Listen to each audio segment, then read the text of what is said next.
inasal. Ay, inasal pala po. Inasal pala po. Yan, inasal. Let's go.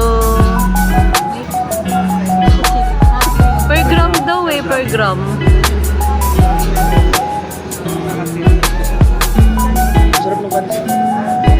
So this is our first night here in Coron. So dito na kami kumain sa Inasal Itzco.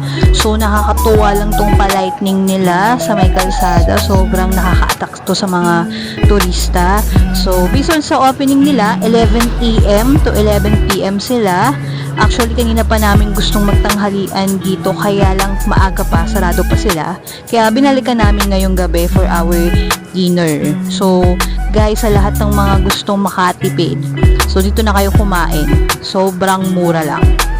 So, ito naman po yung mga menu nila. Meron kami natikman dito yung kansi soup, pinaghalong sinigang at bulaluya. Ang sarap. And then, libre naman na siya sa only rice kapag umorder kayo ng chicken inasal.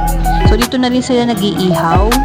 So, grabe. Sobrang busog namin. Ito na yung mga pinagkainan namin. So, guys, a must try. Solved na solved po ang first night namin sa Coron. Yeah!